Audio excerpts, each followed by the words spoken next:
Hi, I'm Owen Honey, your local DIY enthusiast from Builder's Warehouse. Well, in today's episode, what we're going to take a look at is a room that is in dire need of some attention. It belongs to a young girl that has grown into a beautiful teenager, and what we need to do is reflect that in the characteristics of this room. So how are we going to do that? What we're going to do is give it a fresh, clean look. Firstly, we're going to paint the ceiling, paint the walls, the cupboards, and put some decorative molding on the cupboards. Also, taking a look at some of the furniture in this room, we're going to be painting the desk. There's so much we can do, and I'm going to take you through this whole process. And obviously, it all has to be done on a budget. So don't worry, I got your back on this one. So let me take you through step by step. Well, in order to complete the task, you'll need to choose a good quality paint. Well, it's the first time I'm using the Fire and Earth Ultimate Coat. It comes with a 10-year guarantee, which is fantastic. I always say choose the most expensive paint you can afford. The reason why is that more expensive paints cover better surface area, which means that you don't waste as much time painting. With a cheaper paint, you're going to have to paint 2 or 3 coats to get the desired effect. So we're going to use this Ultimate Coat. It spreads at about 8 square meters per liter. 5 liters will do 2 rooms comfortably. I'm also going to be using white ceiling paint. And the ceiling paint is also quite important. Nice thick coat on there. You might only have to give it 1 coat, and that's all it'll take. This one is painted on and applied, and it's pink when you start off with, but it does gradually turn out white, which means that you'll be able to see if you missed any spots. Fantastic product and great idea to make sure that you are painting the ceiling completely. The other products you'll need are a scraper. You'll need some filler, crack filler.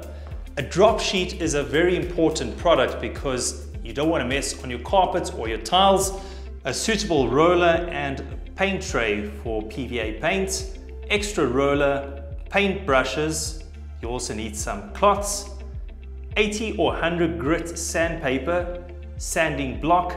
Other hardware also includes pliers, a hammer, a drill, and don't forget thinners. You also need turpentine or thinners. I prefer turpentine to keep my brushes nice and clean and to wipe up any extras.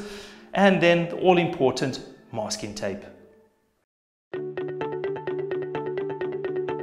So first things first, when painting, always start with the ceiling first, followed by the walls, and then your trimmings and skirtings, as well as cupboard doors thereafter. So what I've done is decanted some of the ceiling paint out into a smaller bucket, just so that I can start in with the cutting along the corners. Now don't worry when painting the cornice and you go over onto the wall, because you're going to paint that anyway.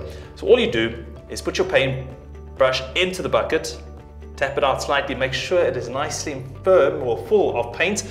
Then what you're going to do is start by putting the heel of the paintbrush onto the board and go through with a stroke, and you can follow through. Remember, don't worry about going onto the wall because you are going to paint over that anyway. Give it a good generous coating along the cornice because you don't want to do it twice. Once is enough.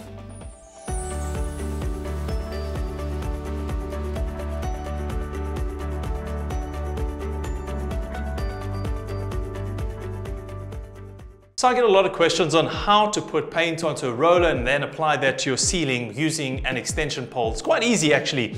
Firstly, position of your paint tray. Make sure that it's in front of you, just above the ceiling board that you're going to be painting. Then roll your roller into that paint, making sure that you get a generous application of paint onto the roller. Wipe it out slightly, then lift it up and paint it to your ceiling. Generous amount all over the show. Then I say always dip again. Put a bit more on there. Put that up onto your ceiling. Making sure that you don't go too fast, because if you go too fast you get a lot of splash. Once you've got a generous amount on the ceiling, you can start spreading it out.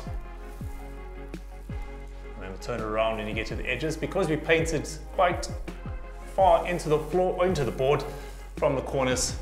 We don't have to go over the corners once again.